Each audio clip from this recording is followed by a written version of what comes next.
Salut à tous les mardis, salut à toutes les mardites. On se retrouve après quelques semaines d'absence, bien calé, bien posé dans le département. Quel département? Le Var. Le Var. Le Var, quelle région? Provence-Alpes-Côte d'Azur. Provence-Alpes-Côte Le PACA, d'Azur, bien sûr. à déguster une bière, un petit verre de rosé tranquillement. Vous entendez le bruit des cigales, vous entendez une petite fille qui joue dans la maison derrière. Tout est calme, tout est serein pour un mardi d'exception. Alors, pardon, j'ai oublié d'ailleurs le jingle pour un mardi d'exception. Cette semaine, on se retrouve avec une citation de notre cher Adolphe Doudotto qu'on vient de googliser, qui est né en 1799 et mort quelques années plus tard en 1869, si je ne m'abuse, qui est un écrivain français. Qu'est-ce qu'il y a? Rien, je suis pas sûre des dates, mais ok, ça marche. Qui est un écrivain français qui a beaucoup écrit sur la chasse et notamment un ouvrage que l'on vous recommande qui s'appelle 10 épines pour une fleur, petite pensée d'un écrivain chasseur, ou quelque chose comme ça. C'est très beau. C'est très beau dit comme ça. Et donc cette semaine, Adolphe Doudotto a dit: la pudeur est si instinctive qu'on n'aime pas ôter son dernier vêtement devant la glace. C'est d'ailleurs étonnant que pour cette époque, il parle de glace et de vêtements. Mais enfin, De glace, c'est logique, non? Oui, mais j'imaginais un type en slip, moi. Non, mais par J'imaginais contre, pas, ce qui est étonnant, c'est tu vois, que- les hautes choses et tout ça, quoi. Moi, ce qui m'étonne plus, c'est qu'un chasseur Chassant, chasser sans son chien. voilà, parle de pudeur. Pourquoi? Enfin non, ça m'étonne pas qu'un chasseur... Pourquoi? Ça ne m'étonne pas qu'un chasseur parle de pudeur, parce que ça concerne tout le monde. Mais par contre, c'est étonnant qu'un écrivain spécialisé dans la chasse accorde ne serait-ce qu'une phrase à la pudeur. Certes. Pourquoi est-ce que ça t'étonne? Pourquoi? Parce que Non, après, j'ai jamais lu Adolphe Doudelot. Doudotto.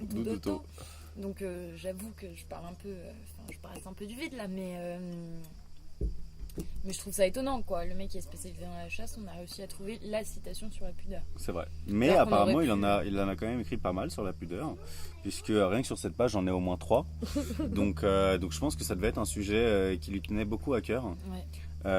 Animal solitaire, le chasseur, dans la forêt, à traquer d'autres animaux.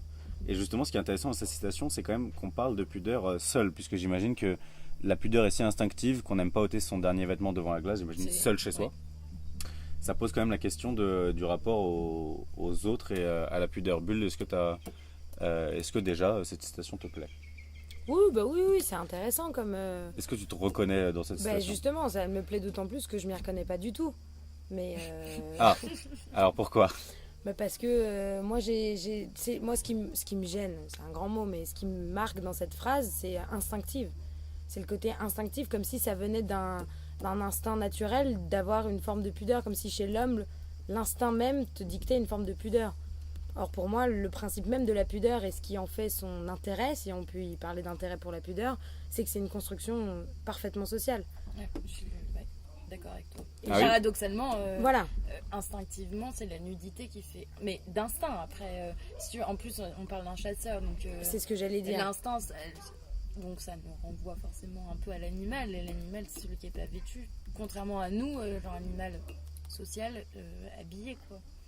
Donc vous pensez que l'homme, par exemple, quand il n'a pas acquis ce code social de la pudeur, se fout à poil en permanence? Disons que plus que de se foutre à poil, il n'a pas forcément le réflexe de porter des habits. Ou alors dans ces cas-là, il le porte non pas pour une question de pudeur, mais pour une question de tout simplement il fait froid. Ou j'ai mal aux pieds. En termes de chaussures, Oui. j'entends. D'accord. Mais après, je pense que la citation d'Adolphe, si je puis me permettre cette familiarité. Cette familiarité avec notre ami Familiarité avec lui. Doudotto. Doudotto, ouais. Ouais, j'ai du mal avec Adolphe son nom. Doudotto, ouais. Très bien. C'est pas tant l'instinct, mais c'est plus aussi le rapport de soi à soi à travers le reflet et le fait que même seul, la pudeur, enfin la nudité, du coup, le fait d'ôter tous ses vêtements est quelque chose de gênant. Alors qu'on pourrait penser que justement c'est le seul moment où on est à l'abri d'aucun regard, quoi. Enfin, Bah ouais. Mais moi, ça me fait penser à. Alors tu vas m'aider parce que je me souviens plus exactement du terme, mais ça me fait penser à Foucault. Tu sais? Je vais t'aider. Non, c'est quoi le nom de son concept? Celui où le principe même d'une démocratie qui s'auto-surveille. Ah, vois le panoptique, tu veux dire? Voilà, C'est ça? merci, c'est ça. Bah, c'est le système inventé pour les prisons, pour surveiller, etc. Oui, c'est ça. C'est surveillance le de principe chacun, ouais. de. Tu t'auto-surveilles tellement entre concitoyens que tu finis par t'auto-censurer sur des trucs qui, au final, quand t'es seul, n'ont absolument aucun intérêt. Ne serait-ce que des trucs tout simples, mais ne pas se mettre les doigts dans le nez, ne pas rôter ou péter très fort. Idem pour les vêtements, en fait. Même seul chez toi, tu as tendance à avoir une certaine pudeur, parce qu'on se disait sur la phrase envers toi-même, parce que socialement, la pudeur, c'est quelque chose qui doit être respecté dans un lieu public. Mais alors justement, ce qui est intéressant avec cette citation, c'est que le mec est tout seul chez lui, ou la meuf, et il ôte pas son dernier vêtement devant la glace. Donc c'est bien qu'il n'y a pas le jeu du regard de l'autre qui agit. Pourquoi alors ? Je sais pas, mais peut-être que est plus fort le regard de soi sur soi, quoi, et que le jugement qu'on porte sur notre corps est parfois plus... comme il est sans filtre, et comme il est pas... oui, comme il se censure pas, il est d'autant plus violent que le regard des autres qui peut être poli, en fait. Tu penses ? D'accord. Donc tu penses que c'est le fait de se regarder soi-même qui est violent, etc. Ou tu penses que c'est simplement une sorte d'intériorisation du code, d'être pudique, etc. qui fait qu'on se déshabille pas, même pas seul ? Je pense qu'on a un regard très violent sur notre propre corps, quoi, et qu'on est les premiers à le critiquer. C'est le principe du complexe où on va être... un complexe, c'est toujours un fantasme négatif qu'on a de son propre corps et qui n'est pas forcément partagé par les autres, quoi. Ouais, alors je suis assez d'accord avec toi. En même temps, moi, ce qui me titille un peu dans ce truc-là, c'est justement cette idée de dernier vêtement. Parce que là, on part quand même d'une histoire de pudeur qui est face à un... Alors, je suppose, je parlais de slip tout à l'heure, mais c'est cette idée que c'est quand même le dernier rempart face à la nudité. Moi, en tout cas, je le vois comme ça. Or, en général, le dernier rempart à la nudité, c'est pas ni ton gant, ni ta chaussette. C'est quelque chose qui couvre finalement ce qui renvoie à la pudeur, c'est-à-dire... selon les codes d'une société, des parties soit intimes, soit en tout cas qu'on considère comme plus ou moins érotiques ou érogènes. C'est difficile d'imaginer que ce soit le dernier rempart, ce soit ta chaussette, effectivement, ou ton bracelet, ou ton serre-tête. Il y a une idée de, face à la nudité, je suis mal à l'aise au point que même ma propre nudité, qui est pourtant une nudité naturelle et connue, parce que de là à ne pas connaître ton corps, ce serait étrange, devient une source de gêne, autant pour les autres que pour toi-même. Moi, je le vois vraiment comme une construction sociale, pour le coup. Mais alors, ça c'est intéressant, parce que je pense qu'il faut différencier deux types de gêne. La première, t'es gêné que les autres te voient à poil parce que c'est un truc intime, etc. Et l'autre, t'es gêné que les autres voient une certaine partie de ton corps parce que tu l'aimes pas. Tu vois Oui, la mais est-ce qu'on différence, parle de pudeur dans ces cas-là ? Bah oui, je pense. Bah oui. Je pense que tu peux être pudique et pas te déshabiller devant les autres, à la fois pour pas te montrer totalement nu parce qu'il y a un truc de vulnérabilité, tout ça, et aussi parce que tu es complexé par telle ou telle partie du corps. Je pense qu'il y a beaucoup de gens, par exemple, qui pourraient ne pas se sentir gênés de montrer leur bite ou quoi, ou leurs fesses, mais pourtant une partie du corps qu'ils aiment moins peut être plus gênante, tu vois. Je sais pas ce que t'en penses, toi, Juliette. Non, moi je suis d'accord avec toi. Après, j'ai pas... Non, je suis d'accord avec tout le monde, là. C'est Et déjà vive pas les mal. vacances. Ok. Mais attends, qu'est-ce que je voulais dire ? Mais justement, j'ai perdu mon... Bah alors, si tu veux, moi j'ai une question tout simple à vous poser. Est-ce que vous ôtez votre dernier vêtement pas dans la glace ? En fait, non, autre chose. Est-ce que déjà vous commencez à vous déshabiller devant la glace ? Bah, moi, en fait, c'est juste pratique. J'ai ma glace en face. Par exemple, tous les matins, quand je prends ma douche, j'ai ma glace en face de moi. Je peux pas éviter ce regard-là. Mais le moment où tu te déshabilles, tu peux te déshabiller n'importe où, tu vois ce que je veux dire, chez toi. T'es pas Ah obligé ouais, mais je le d'être... fais toujours dans la glace. Mais... Bah ça, c'est intéressant aussi. Pourquoi est-ce qu'on se déshabille forcément de... Enfin, en tout cas, je sais pas pour toi. Moi, non, moi, je me déshabille pas spécialement devant la glace. D'accord. Non, moi, mais d'ailleurs, c'est même un truc... Avant même de lire cette citation, c'est pas quelque chose qui m'avait frappé. Moi, je ne me déshabille pas devant ma glace. Je me déshabille parce que je me déshabille. Non, mais moi, je Et parle il de se trouve se déshabiller avant de prendre cette douche, juste ça. Ouais, oui, bien sûr. Non, mais même quand je vais me coucher, par exemple. Il se trouve que de temps en temps, moi, j'ai pas mal de miroirs dans mon appartement, donc forcément, je croise mon reflet constamment. Donc, il se trouve que quand je suis nue, je peux m'auto-croiser nue dans mon reflet, mais... Bah moi, je me déshabille systématiquement dans la glace parce que c'est un peu le moment où tu te regardes, Ouais, tu fais un peu le bilan ou état des lieux, sachant que bon, tu le fais quotidiennement, donc ton corps il va pas changer totalement d'un jour à l'autre. Mais c'est un peu le moment où tu te regardes, tu te dis bon, tu vois, est-ce que j'ai pris du poids, est-ce que j'ai maigri, est-ce que je me suis musclé, est-ce que j'ai fait ci ou ça, est-ce que je suis pas un peu palo, tu vois, des trucs comme ça, devant la glace. Je sais pas. et d'ailleurs, c'est tout. Oui. Je sais pas, mais moi par exemple, dans ma chambre, pendant longtemps, j'ai pas eu de glace. Et j'en ai eu que récemment, mais je trouve que c'est un objet de décoration qui est pas. Moi, vraiment, mon miroir, c'est pas une déco. Je veux dire, je l'ai acheté sur le bon coin, rien du tout, il est moche. Mais c'est juste que c'est un peu. Il y a aussi ce truc indispensable d'avoir un peu le besoin presque quotidien de vérifier si Bien sûr. tout va bien entre guillemets. Ah, moi, quoi. je suis d'accord, mais j'ai pas, si tu veux, c'est pas un réflexe que j'ai quand je me déshabille. Moi, au contraire, c'est plutôt lorsque je sors de la douche, donc j'ai déjà été nue pendant une vingtaine de minutes, ou une dizaine quand je suis écolo et que je prends des douches courtes. Et là, dans ce cas-là, je me confronte à mon propre reflet parce que, voilà, j'ai un miroir à pied, mais j'ai pas du tout le réflexe de me déshabiller devant ma glace. Pas du tout. Alors, toi, Juliette, donc quand tu te déshabilles devant la glace, est-ce que est-ce que tu te fous totalement à poil ou est-ce que tu attends de pas être devant la glace pour enlever ton dernier vêtement? Non, j'enlève tout dans la glace. Non. Oui, non. Mais c'est D'accord. c'est toujours le même, le dernier vêtement. C'est quand même le vêtement. Enfin, moi, en tout cas, personnellement, c'est toujours. En même temps, c'est normal que ce soit le sous-vêtement, quoi. Et alors, essayons d'élargir le truc, parlons de la pudeur en général. Est-ce que toi, Bulle, tu te définirais comme quelqu'un de pudique? Je parle physiquement, hein, ouais, pas ouais, bien pudeur sûr. mentale, morale, etc. Non, moi, je me considère même, non, je vais pas dire exhibitionniste, mais quand même, un Est-ce que peu est-ce retenue. que tu es une fille impudique? Oui, je pense. Oui, je pense. En tout cas, je l'ai été pendant longtemps. Parce que, tout simplement, dans mon éducation, le principe même de pudeur n'était pas un concept qui se partageait. Moi, mes parents, ils sont très souvent nus, ou en tout cas très très peu vêtus chez moi. Et ça s'élargit, c'est pas tant au cercle juste parental, c'est aussi au cercle familial. C'est-à-dire que dans ma famille, on s'est tous vus nus, on continue de se voir nus, et c'est à peu près à n'importe quel âge, que ça passe, ça va de ma grand-mère à ma petite cousine. C'est... Est-ce que ça se restreint à un cercle familial? C'est-à-dire vous vous voyez nus entre vous, mais après avec les autres vous êtes pudique. Ça dépend justement, c'est là où c'est intéressant, c'est que c'est une... En tout cas dans mon cas, la pudeur c'est vraiment une construction sociale, c'est aussi pour ça que je suis aussi catégorique, parce que je parle de mon cas, ce qui n'est pas forcément le cas de tout le monde, mais moi je sais que la pudeur c'est vraiment un concept que j'ai appris au contact des autres. J'ai une anecdote pour étayer mon propos. Vas-y, je Quand t'en prie. j'étais petite, dans les vestiaires de l'école, bon ça a été jusqu'en école primaire, oui. J'ai dit même dans un mardi ma vie. C'est vrai? Je sais pas, Ah mais bah, c'est vas-y, possible, recycle. voilà, ça y est, je commence à radoter. Quand j'étais petite, donc jusqu'en mi-primaire, quand j'allais, que ce soit dans les vestiaires pour le sport ou la vestiaire pour la piscine, je me déshabillais entièrement et je me rhabillais avec mes autres habits. Et voilà, moi ça me semblait parfaitement logique puisque je me déshabille et que je remets des vêtements. Et comme en plus on est entre nous, enfin c'est-à-dire entre êtres humains, bon il se trouve que là c'était que des filles, mais vraiment c'était pas un concept qui marquait filles ou garçons, c'était la même chose. C'était l'idée que bon voilà, je change de vêtements, donc il faut que j'enlève tout pour tout remettre. Et c'est le regard des autres qui m'a appris à être pudique. Mais alors du coup, pour moi, c'est une pudeur qui est un peu particulière parce que c'est une pudeur...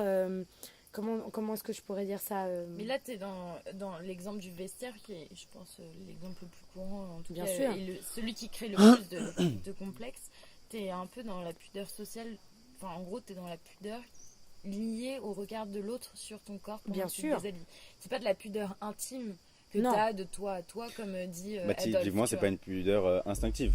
C'est une pudeur Voilà, de c'est politesse, ça. quoi. Mais c'est une pudeur de politesse et c'est Oui, la enfin, seule c'est que une j'ai pudeur. apprise. D'accord. Parce Elle, que j'ai pas c'est appris. pas une pudeur d'instinct, justement, ça. c'est une pudeur qui a été qui s'est créée parce qu'elle a compris que c'est pas comme appris. ça que les autres fonctionnaient. C'est ça, quoi. j'ai appris ça au contact des autres et encore, je suis même pas sûre que le terme de pudeur puisse s'appliquer à ça parce que effectivement moi dans la pudeur j'ai quand même cette idée que la pudeur c'est un rapport de toi à ton propre corps qui peut être exacerbé par le regard des autres sur ton corps ou pas. C'est-à-dire c'est typiquement ce qu'il dit, instinctivement devant la glace on est pudique. Moi cette pudeur là non seulement je la connais pas mais même la pudeur face aux autres je l'ai apprise par confort pour les autres et non pas pour moi. De me dire que je sens bien que les gens sont gênés lorsque je suis nue face à eux et que c'est pas une situation où je devrais être nue. Et donc par respect envers leur pudeur par rapport à moi, je vais me couvrir. Mais donc là, on a clairement deux sens de pudeur. Il y a le fait d'être soi-même dans une position où on est dénudé et le fait de voir quelqu'un d'autre qui Exactement. peut introduire une gêne, Tout à etc. Je sais pas si c'est vraiment de la pudeur de leur part à ce moment-là. C'est plus de la gêne. C'est de la Pas gêne ça, par de rapport à l'impudeur. mon Voilà, c'est ça. Par Voilà, rapport à mais mon je sais pas impudeur. si eux ressentent de la pudeur. Tu vois ce que je veux dire? Tu sais, je crois qu'on peut ressentir que les autres. Ouais, peut-être que ça s'appellerait pas de la pudeur, mais. Peut-être plus de la gêne, enfin je sais pas. Ouais. Toi Juliette, alors est-ce que tu te définirais comme quelqu'un de pudique? Ce serait quoi le contraire de pudique? Impudique. Ouais, non, c'est facile.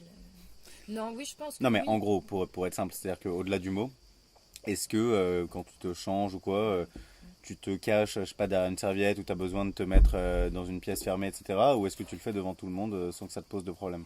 Non, mais je le fais pas devant tout le monde, mais j'ai pas besoin de me cacher non plus. Enfin, c'est-à-dire que par rapport à ce que disait Adolphe, de moi à moi, ça pose pas de problème. De toi à toi, ça c'est... Ouais, bon. Non, mais pourtant, c'est pour être le jugement le plus... Oui, mais ça, je pense que c'est quand même un cas extrême de pudeur, quand on est pudeur par rapport à soi-même. Tu vois. Mais au-delà de ça, la majeure partie du temps, je pense que la pudeur, on la ressent par rapport aux autres. Et est-ce que toi, tu penses ressentir de la pudeur par rapport aux autres, enfin, être pudique? Je pense que je suis à une moyenne qui est difficilement... Enfin, je sais pas. Ni quelque chose de trop pudique, ni quelque chose de trop impudique. Mais par contre, c'est vrai que c'est pas comme Bulle où tu découvres au vestiaire que non, tout le monde ne se met pas à poil tout le temps. Mais c'est pas le contraire non plus, quoi. Par contre, moi, j'ai toujours vécu les moments de vestiaire comme un moment où les gens étaient dans enfin, où c'est très express, en fait. Ouais. Et que je crois que ça crée une gêne, en fait, qui est partagée. Surtout que, en fait, les moments de vestiaire, moi, je les ai connus que au collège ou au lycée.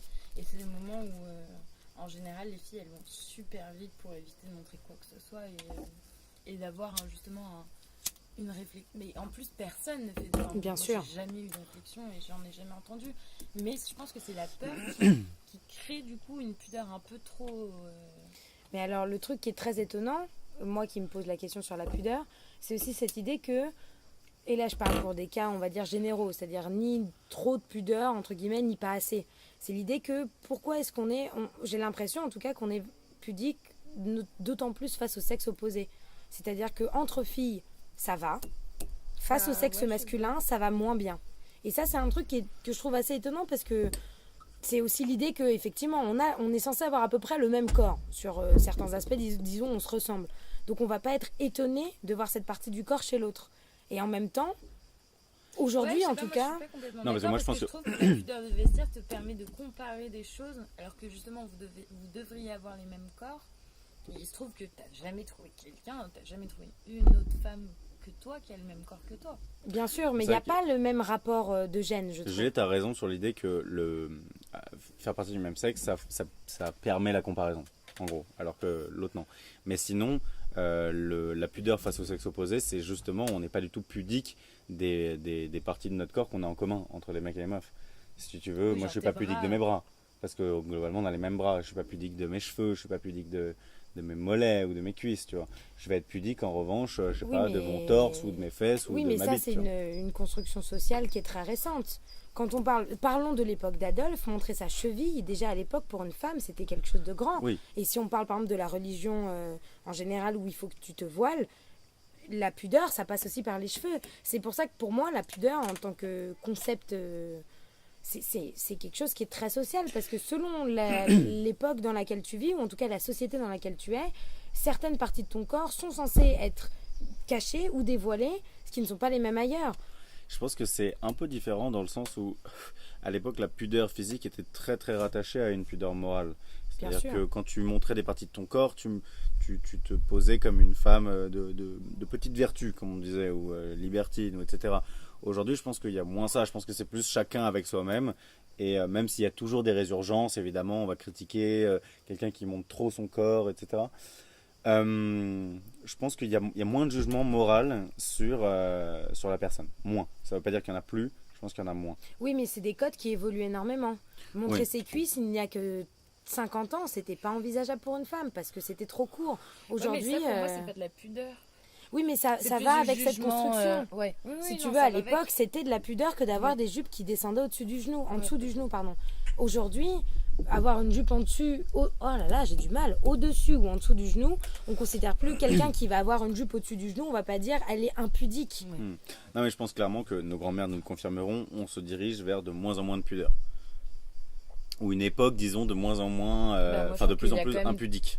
Il y a des parties, notamment les parties intimes, qui sont toujours protégées, quoi. Moi, c'est ça qui me marque énormément. Tu verras jamais, c'est très rare de voir une femme avec une robe transparente, les seins à l'air sans soutien-gorge, tu vois. Oui, mais on s'en rapproche de plus en plus. C'est-à-dire que tu vois de plus en plus de décolletés qui se rapprochent des tétons, qui peut être la partie qu'il faut le plus cacher des seins. Là qu'on s'impose de pas montrer justement les seins d'une femme. Ouais, mais tu vois, un bord de sein, par exemple, à l'époque, je pense que c'était impensable. Et comme je dis, quand je dis à l'époque, c'est il y a 50 ans ou il y a plus, tu vois. Ouais, mais quand tu regardes vraiment dans l'histoire du costume, les robes, ne serait-ce que genre au XVIIe siècle à Versailles, c'est du pur décolleté. Hein. C'est C'est aussi vrai. des codes sociaux et c'est pour ça que la pudeur c'est d'autant plus intéressant que ça peut devenir quelque chose d'extrêmement intime au point d'avoir pas peur mais d'avoir une gêne par rapport à ton propre corps et qui pourtant n'est lié finalement qu'à une sorte de code social qui est partagé par tous et que tu apprends. Moi j'ai vraiment l'impression que la pudeur c'est quelque chose que tu apprends quand tu es petit. Plus ta famille va être nue, plus tu vas avoir tendance à l'être aussi. Et à l'inverse, plus ta famille va avoir tendance à porter des habits en famille, à rester, à t'apprendre ce que c'est que d'avoir des longs pantalons, d'avoir des hauts cols, et plus tu vas le reproduire aussi. Quitte à avoir ensuite une réflexion sur toi-même et sur ce code-là, mais instinctivement, alors puisqu'on parle d'instinct, c'est quelque chose de très enfantin. La pudeur, je pense que c'est quelque chose qui s'acquiert un peu comme le langage finalement. Quelque chose qui s'acquiert quand tu es jeune. Si tu ne l'as jamais eu, c'est très difficile de devenir, à mon sens, il devient très difficile de devenir pudique plus tard. Et ce qui est marrant, je trouve, en plus vu que c'est l'été, c'est marrant d'en parler, c'est que par exemple, c'est la pudeur vis-à-vis de la poitrine féminine, tu vois. Quand t'es petit, enfin moi quand j'étais petite, quand t'as pas de sein et que t'as pas de volume au niveau des seins, t'es en maillot de bain, petite culotte, tu vois. Exactement. Et là, t'es égal aux garçons. Et voilà. Dès lors que tes seins poussent, c'est presque inadmissible, entre guillemets, et c'est pas quelque chose que je partage, mais c'est partagé par plein de gens, que de montrer ses seins. Et dans ce cas-là, tu fais du topless, tu vois, quand tu montres tes seins. Et quand tu fais du topless sur la plage, donc du coup, que tu montres une partie de ton corps que tu montrais avant, mais maintenant qu'il y a du volume, tu deviens objet de désir, et donc ça crée une certaine pudeur, et les jeunes adolescentes qui commencent à avoir de la poitrine, c'est la première zone qu'elles commencent à cacher. T'es dans un truc où si tu dévoiles, eh ben alors là, t'es dans soit l'impudeur, soit tu veux attirer le regard de l'autre. Et on a beau dire tout ce qu'on veut sur le topless, dès que tu fais du topless sur la plage, tu te prends des réflexions. Hein. Alors clairement, dans les différentes citations qu'on a lues sur la pudeur avant de choisir celle du vénérable Adolphe Doudetot, clairement la pudeur est une qualité ou une qualification qui est systématiquement ou quasi attribuée aux femmes. Ouais. Que ce soit pour l'impudeur ou la pudeur. Donc je pense qu'il y a clairement un truc genré là-dessus. Et sinon, pour la pudeur, oui, je pense que c'est clairement lié au désir. Au désir, parce qu'on cache les parties qui seraient susceptibles d'être désirables. Avec un certain nombre de contradictions ou d'absurdités. Comme par exemple, pourquoi par exemple les tétons masculins ne seraient pas objets de désir et pourquoi on pourrait les montrer sans aucun problème. Donc je pense qu'il y a tout un truc de cacher absolument, etc. Ou au contraire de dévoiler trop un truc et donc de le banaliser. Un truc qui pourrait être mieux mis en valeur en étant caché. Parce que c'est ça aussi la question. Dans les différentes citations, on voit que la pudeur est parfois là, enfin en tout cas peut-être la fausse pudeur, pour attirer le regard précisément. Pour être une forme de cacher-montrer ou de voile qui, de toute façon c'est la définition de l'érotisme, c'est le fait de ne pas tout montrer pour justement exacerber le désir. Au-delà de ça, est-ce que vous avez déjà eu l'occasion de formuler, même dans votre tête, un jugement négatif par rapport à une autre personne que vous auriez jugée soit trop pudique, soit trop impudique? Juliette? Trop impudique, je pense pas. Je pense que ça s'applique plutôt dans l'autre sens. Même si, peut-être que je me Trop impudique? Si, T'as jamais trouvé une fille vulgaire dans la rue parce qu'elle était trop pudique, je me suis trompée. Trop pudique, non. Même si en fait, je viens de me dire que si c'est possible que l'idée, enfin le jugement qui dirait genre mais c'est bon, tu peux te changer là, il n'y a pas de problème, ça m'est déjà passé par la tête face à quelqu'un qui n'osait pas le faire. Et par contre, je pense que oui, peut-être qu'une fille qui montrerait trop et je me dirais peut-être que c'est mauvais, hein, mais je dirais oui, peut-être que c'est vulgaire ou je sais pas. Mais je vais essayer de lutter contre ça parce qu'en fait c'est pas juste de penser ça parce que ça va être quelque chose que finalement je vais plutôt attribuer aux femmes qu'aux hommes, tu vois. Parce que je pense que cette idée elle sous-tend tout simplement que le corps de la femme est plus objet de désir que le corps de l'homme. Parce que la femme souffre de l'extrême de la vulgarité en gros. Quand elle est trop impudique, elle est vulgaire. Un homme, en gros, quand il est trop impudique, il est exhibitionniste, plus ou moins. On dira peu d'une femme qu'elle est exhibitionniste, sauf si c'est vraiment extrême, quoi. Ben, alors on dira pas qu'elle est fière. Je pense que d'un homme nu, ou en tout cas pas complètement nu, mais qui montrerait par exemple ses muscles ou même une partie de son corps, on dira oui. Enfin, en général, ça sera quelqu'un qui est assez sûr de son corps et donc du coup qui affirmerait sa place, sa virilité. Et on dira, enfin pour moi, je le relierais plus à de la fierté, peut-être très mal placée, mais de la fierté. Mais de toute façon, le problème avec les hommes, c'est que, en gros, à partir de quel moment tu deviens impudique? En gros, il faut montrer sa bite, quoi. Ouais. Parce que à part ça, si tu veux, il n'y y a a pas rien d'autre beaucoup à de, cacher. voilà, il y a pas beaucoup d'autres choses à cacher. Donc voilà. Bulle, toi, tu penses que tu as déjà formulé un jugement de cette personne est trop pudique ou cette personne est trop impudique? Oui, oui, oui, moi ça m'est déjà arrivé, mais c'est d'autant plus intéressant que c'est aussi, comme Juliette, des jugements que j'essaie de récuser au maximum, parce que je me rends compte aujourd'hui, d'autant plus que moi-même n'étant pas pudique, c'est difficile d'avoir, enfin ça m'arrive, hein, mais c'est difficile d'avoir un jugement là-dessus, parce que je suis constamment confrontée à ma propre manière d'être, en fait, qui est de me dire, moi ça m'est arrivé de me changer seins nus devant mes potes, que ce soit des femmes ou des hommes, sans jamais J'en me suis témoin. faire la... Oculaire. sans jamais me faire la moindre réflexion de j'ai un comportement déplacé vis-à-vis de qui que ce soit, ne serait-ce qu'envers moi-même. Et pourtant, ça m'est arrivé parce que, et c'est un truc qui me gêne et qui en même temps va très bien, enfin c'est d'une logique assez normale par rapport aux propos dont on discutait, c'est l'idée que la pudeur devient une caractéristique de ta personnalité. Si tu es trop pudique, moi je vais avoir tendance à me dire, même si j'essaye aujourd'hui de faire un effort, que c'est quelqu'un de pas très intéressant. Parce que c'est quelqu'un qui, si elle est pudique, ça veut dire, et c'est des enfantements de pensée qui sont mauvais, hein, mais c'est de me dire logiquement, si elle est pudique, c'est qu'elle assume pas une partie de son corps, ça veut dire que ça va être quelqu'un qui va pas oser rire à pleine bouche, que ça va être quelqu'un qui va pas oser faire quelque chose d'assez drôle avec son corps, qui va pas oser danser, qui va pas oser s'expandre. Et à l'inverse, de me dire, quelqu'un qui n'est pas pudique, c'est quelqu'un qui n'aura aucune gêne, mais même dans sa manière de réfléchir ou de parler. Ce qui n'a finalement pas forcément beaucoup grand-chose à voir. Quelqu'un qui peut être pudique de son corps, comme tu disais Juliette, par rapport à un complexe, n'a pas forcément de rapport avec une pudeur morale, ou en tout cas une pudeur d'esprit. Et pourtant, inconsciemment, je fais ce rapprochement entre la pudeur morale et physique. Ce qui est mauvais, mais... Tu partages le même... Oui. Alors, petite question pour terminer. C'est quoi l'objectif? Alors, plus de pudeur, plus d'impudeur, plus de... Enfin, impudeur, c'est biaisé. Moins de pudeur, on va dire. C'est quoi le futur? Le futur, est-ce que c'est tout le monde à poil dans la rue ou au contraire tout le monde... Bon, enfin, tout le monde est libre de porter ce qu'il veut, mais moins de jugement et moins d'extrémisation, enfin, de jugement extrême en disant oui, elle est vulgaire parce qu'elle montre tout plus qu'elle devrait montrer, quoi. Et en fait, changer un peu la norme et essayer de s'habituer à vouloir montrer en fait ce qu'on veut montrer. Après, ça dépend évidemment du contexte dans lequel on se place, tu vois. Mais... Toi, Bulle? Moi, je pense que c'est une question qui est assez difficile parce qu'encore une fois, pour moi, la pudeur, c'est vraiment une vraie construction qui va avec une société.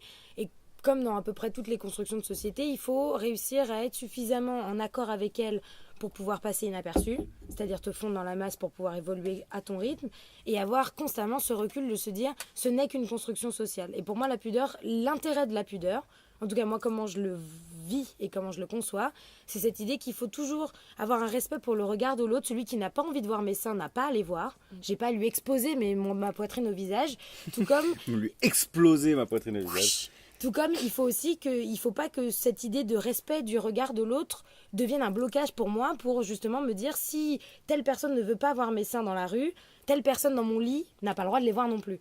Donc toujours avoir un recul par rapport à ça et de se dire certaines personnes peuvent et désirent me voir nue et dans ces cas-là je leur offre mon corps avec grand plaisir, tout comme de se dire certaines personnes n'ont pas envie de le voir et dans ces cas-là il faut avoir suffisamment de conscience et même d'habits, à la limite là, parlons pragmatique, de tissu pour cacher certaines parties qui n'ont pas à être visibles par tout le monde. Ouais, je pense que c'est la question est bien résumée au sens où la pudeur, oui, je me mets une main sur dans la bite, dans la à bite, l'intérieur de ma bite. Ah, ça doit être vraiment sympa.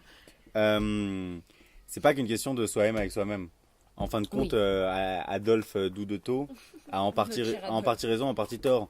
Au sens où, oui, certes, tout le monde s'habille comme il veut, mais comme dit Bulle, pas tout à fait. Tout le monde ne peut... Enfin, tu vois, si demain j'ai envie de sortir... D'ailleurs, c'est interdit à Paris, par exemple, d'être torse nu. Ça l'est pas à la plage parce que, voilà, convention sociale, tout ça.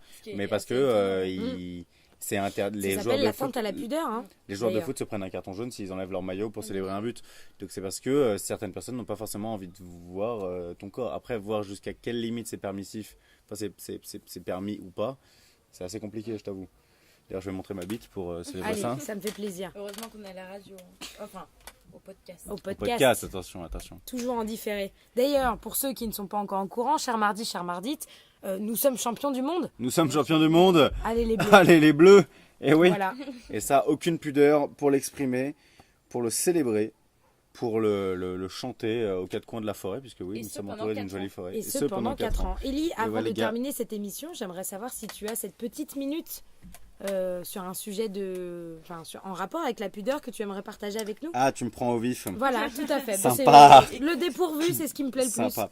Alors, oui, j'ai une petite minute. Ah, ça J'aimerais me fait consacrer plaisir. cette minute à un ami qui m'est cher, Très bien. Sinapeg, Aïe, aïe, En parlant de pudeur. t'es sûr qu'on Sinapeg. est C'est parfait. qui n'est pas particulièrement impudique dans son quotidien, pas du tout même, c'est un garçon formidable, très ouvert d'esprit, mais qui se débrouille toujours pour finir montrer à sa poil. bite. Pour finir à poil ou pour montrer sa bite. Il y a toujours quelque chose comme ça. Et moi, ça me gênait un petit peu avant. Et finalement, je me suis habitué, ça me fait rire et je trouve ça pas mal. Je trouve ça assez cool finalement. Et au lieu que ce soit un coup de gueule, c'est un coup de cœur pour Merci, la bite Sinapeg. de mon ami Sinapeg. Qu'on chérit tous autour de J'aime cette bien table. l'idée hein. de décomplexer le rapport à la bite, qu'on puisse montrer nos bites. Et en même temps, je nuancerai mon propos en disant que voilà, le jour où tout le monde voit ta bite, plus personne n'en a envie. Oh là, Donc bon. mon Sina, tu me ranges ton escargot dans ton caleçon, sinon parle pas je vais pas d'escargot. te sucer. Ah, yes. Bah, ça finit bien, dis donc. C'est une Ça belle finit bien, conclusion, voilà. ça. On est très ouvert dans Mardi Madi. Sinapec, si tu entends ces mots, sache que tu peux me joindre au 06 79 Et on espère 77 que tu 61. entends. Bip bip. On espère qu'il entend ces mots. Ben, j'espère bien. Peut-être, hein. peut-être. Notre Un de nos audimat est fidèles quand même éditeurs. étant assez limité, j'espère qu'au moins il touche Sinapeg. Je t'aime, Sinapeg. Sur ces bonnes paroles, nous allons terminer notre émission avec Juliette et Bulle. Merci de votre compagnie, c'était très enrichissant. Merci Adolphe Doudetot, écrivain chasseur, Merci, comme on le Adolphe. répète, Merci Douto. du 19e siècle. Ça m'a fait très plaisir de discuter avec vous. Et Ce cet premier épisode, mardi, pour ce hors les murs, hors les murs, voilà, premier Et mardi même sans madi mur. hors les murs, deuxième épisode de la saison 2. sans mur en plein air. On peut dire qu'on va continuer encore, peut-être pas avec autant d'assiduité, peut-être qu'il va y avoir encore quelques semaines de vide C'est les vacances, hein. avant, ouais, c'est les vacances, hein. Mais on reprendra assurément à la rentrée votre émission préférée qui n'est autre que Mardi. Merci à toutes les mardites, merci à tous les mardis de nous avoir suivis. On vous fait des bisous depuis le sud de la France. 83 600 représente. Gros bisous. Bisous.